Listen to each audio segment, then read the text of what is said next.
Hello, welcome back to CinemaBurger, where I bring you movie reviews from a different perspective. Today, we're here to talk about the 2020 movie Mortal, starring Nat Wolff and directed by Andre Overdahl, who has directed Troll Hunter and Scary Stories to Tell in the Dark. So this movie, it's about a kid who starts developing godlike powers in eastern Norway. So the character played by Nat Wolff is named Eric. He's kind of living in the woods. He has really long hair and a beard. He seems to have no idea where he is. He's been living in a tent, and he is had a dream about setting the woods on fire, and then it actually happened. And he has like burns on him.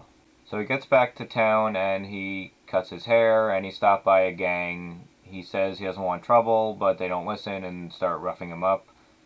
And then he hurts them. He apparently like burnt them alive somehow.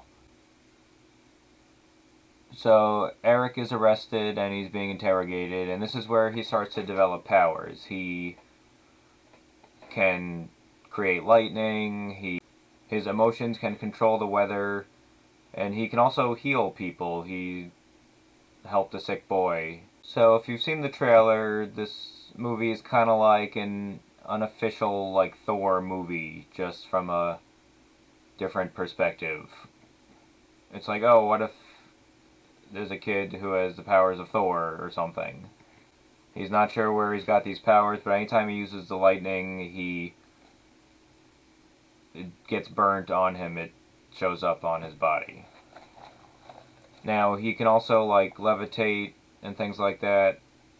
Now, throughout the movie also there's this American agent looking for Eric, and they want him alive for whatever reason. So after he escapes with the uh, psychiatrist who's been interviewing him, he's on a truck and they end up on a bridge. So there's your typical like bridge fight. This movie is cliche in a lot of ways, but not in a bad way. Like the mysterious character who develops powers, he doesn't know his past, but he ends up saving somebody. There's always like a bridge fight in these type of hero super being movies. This movie kind of reminds me of Brightburn in that sense, where it's like a more realistic version of superheroes or people with superpowers. Now, since this takes place in Norway, Norse mythology is a big plot point later in the movie. They talk about Ragnarok and the end of Asgard and things like that. Now, the media is following these events because things like this haven't happened. Since most of the police people and stuff are Norwegian, they know the basic Norse mythology, so the word Thor is mentioned. People are lining up to meet him and following the media and the police. Now, they explained at the end of Ragnarok that Thor's sons built a house in the forest where everything can start anew again.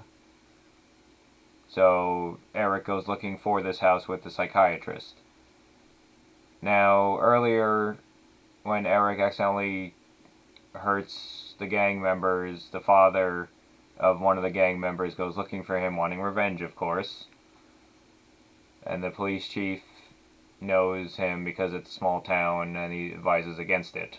Now, the movie's about an hour and 45 minutes, and the first hour and I would say 15 are a little cliche, but not in a bad way. Like I said, it follows a standard plot. Mysterious character wakes up, starts developing powers, and there's like a bridge fight. Now, when Eric gets to this house, this is where it gets really, really interesting. Not to say it wasn't interesting before, but this is probably the best part. Now, there's going to be spoilers for the end of the movie. So Alex goes into this house. The police chief called an archaeologist because they know about the myth of the house where Thor's children built a resting place for all the artifacts and things like that, where any descendant can use them. So they get to the house. Underneath the basic house, there's a hidden compartment, and there's a bunch of stones, which are called rune stones, which explain Ragnarok and that this is a safe place for any descendants of Thor or the Norse gods. We find Yggdrasil, which is the world tree. Now, I don't know if it's a replica of the world tree or the actual world tree starting to regrow, which is the bridge to the 9 realms, Asgard being one of them, Earth being another. If you've seen any of the Marvel movies or have read up on Norse mythology, you may know this. And we find a box, and inside is a glove, a belt, and a tiny little hammer. It's Mjolnir. So as the media is watching, and the government and that CIA agent from America is there, Eric comes out of the hole under the house with all the artifacts, and he was able to pick up the hammer, of course, so he is worthy and or a child of Thor. But the CIA agent tells the shooters that she has to shoot the woman, and that psychiatrist gets killed, and this angers Eric, of course, so he lifts up the hammer and brings down lightning and attacks everyone around him, and then the movie kind of cuts to black and it ends. Now you hear in news reports, oh, there's been devastation over the last few days and Eric's whereabouts are unknown. Now, at first, you may be a little disappointed with that ending, but what it led up to was really interesting, I thought. The cinematography was great when they show the lightning and Eric using his powers. It's a nice little movie. I hope they make another one or something continuing this. It reminded me of a better version of Brightburn. Maybe not as, like, horrific, like horror themed like Brightburn was, but this definitely got me very interested for more from this world. Andre Overdahl does a great job directing. He's also going to make Scary Stories 2 to tell in the dark. But what I really like is when Eric uses his powers, the burns stay on his body, so using these powers affects him. He's not just completely, like, immortal or impervious to anything. And if someone you actually cared about or showed you compassion for the first time was killed in front of you, you'd be pissed off too. So his reaction is proper. Now, when they show Eric throwing lightning at people, they're not necessarily like exploding or getting hurt, they're just kind of pushed back. So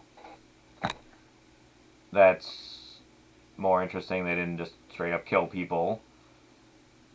I want to know what the CIA agent knows, because she seems to know something about Eric, more than Eric knows for himself, which they don't explain, but I like the realistic take on a superhero or a superpowered being. I give it a 3.5 out of 5 because of the cliched elements of the movie. But the very end is where it's really awesome. It's definitely worth checking out. It's available to rent now. But yeah, I'd like to see more of this type of movie, as we've seen before with things like Brightburn, and now this. I think the fact that the writer-director Andre Overdahl is Norwegian helps, because he cares about the lore of Norse mythology and the source material. I mean, it's not based on a true story, or maybe it is. We don't honestly know. But you can tell that they care about the content of the movie. So, yeah, check out Mortal. We'll be back soon with some more reviews this month. We will have some holiday-themed movies since it is December. So I've been Scott Berger, and I'll see you next time.